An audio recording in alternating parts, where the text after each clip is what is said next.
We arrived at the Reefton motor camp that afternoon and parked up our vans. It's a classic Kiwi back to basics motor camp with clean facilities and free hot showers.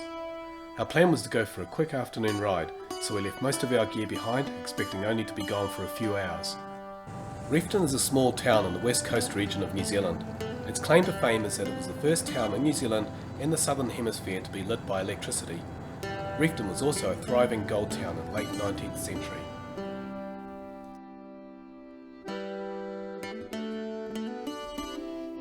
This track we chose to ride on was very popular and unexpectedly busy, and we kept coming upon lines of vehicles that seemed to be plagued with breakdowns and minor accidents.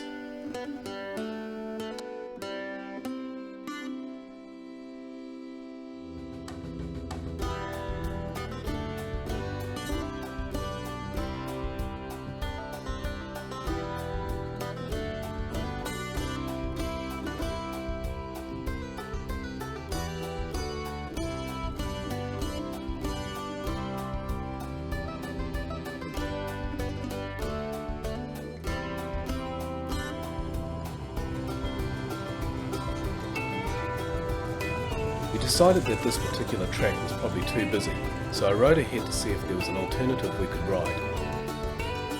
Finding much of the same, we decided to try a track further away from town, which is a more technically advanced off-road trail that followed the banks of the Waitahu River.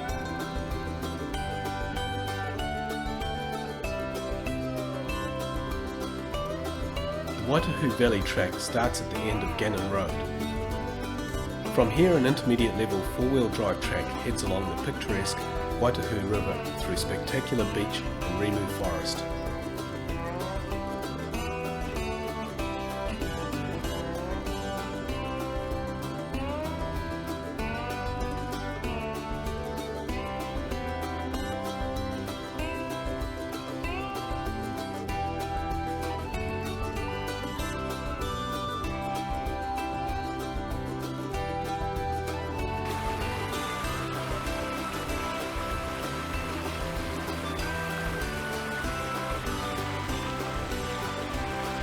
Yeah, awesome, eh?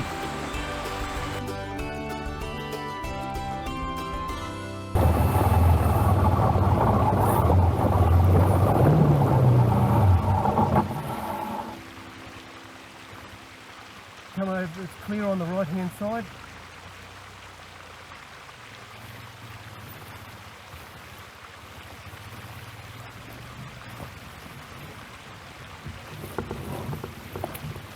Yep.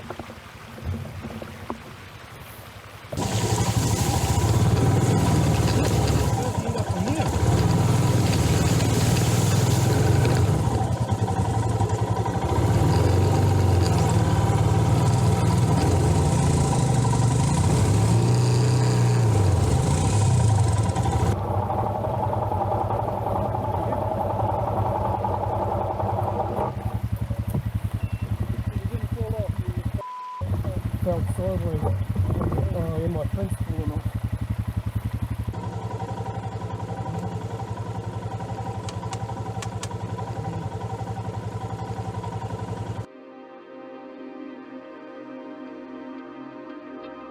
This rough track eventually leads you past numerous crystal clear river pools to reach the Clematis suspension bridge. There wasn't another soul to be seen, and we had all this incredible scenery to ourselves. It was truly awe-inspiring, and this is the reason we bought these adventure bikes, to explore these remote, forgotten parts.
it's my first time over on the west coast, and I've heard about the sandflies over here.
Yeah, I need a hand.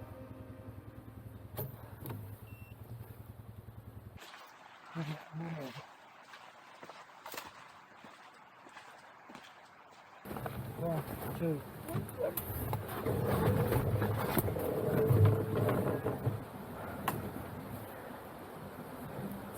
I put my saw in the other bag too.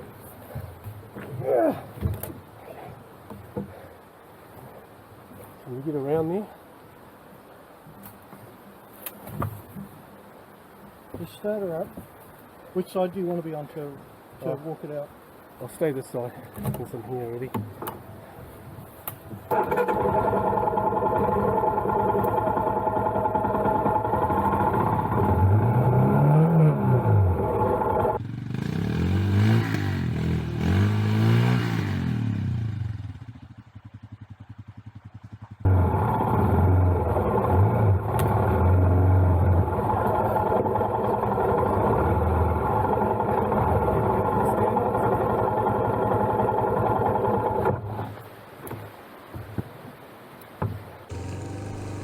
The trek from the suspension bridge got a lot more advanced and challenging.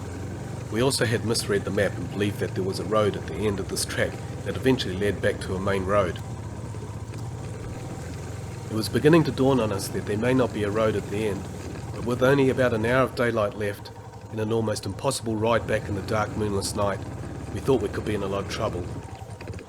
As we got more and more exhausted, we kept dropping our bikes and made a lot of mistakes.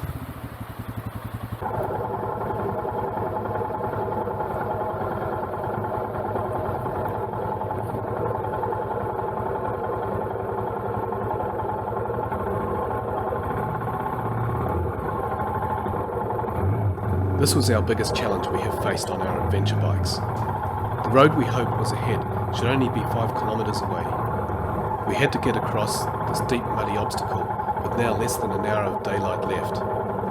We had no cell phone coverage, no tents or camping gear, no PLB, we'd taken the linings out of our riding gear and we hadn't told anyone where we were going. A couple of guys with our outdoor experience should have known better.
Yeah.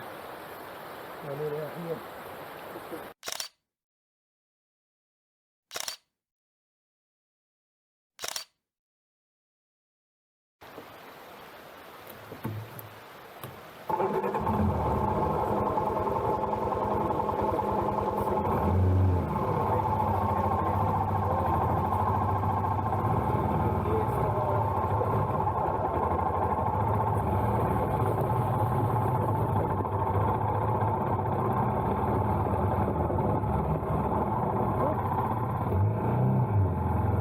Fatigue was setting in, and the risk of getting seriously injured was very real.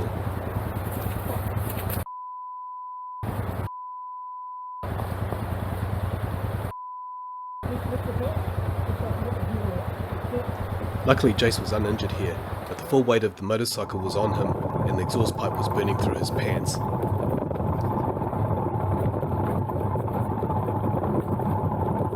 Okay, we're going to have to walk that one up the hill, bro. We should have reached the road by now, but my heart sank when the track ended here. With the night almost upon us, we had some very basic survival gear between us, some light snacks, headlamps, means to start a fire and a tarp.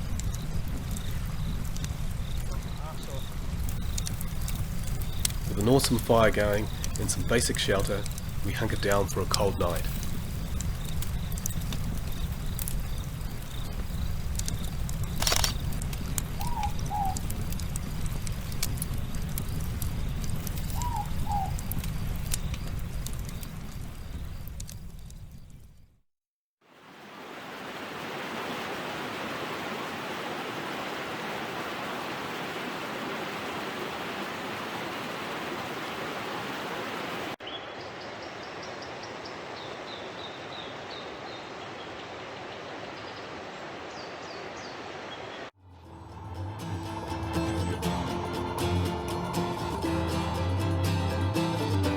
After a long cold night, we were pretty stoked to be heading back for hot showers, coffee and a full cooked English breakfast. But this was also an important lesson for us, to always be prepared when venturing out into the wilderness, for even the shortest trips. But it was also a great experience we'll forever remember.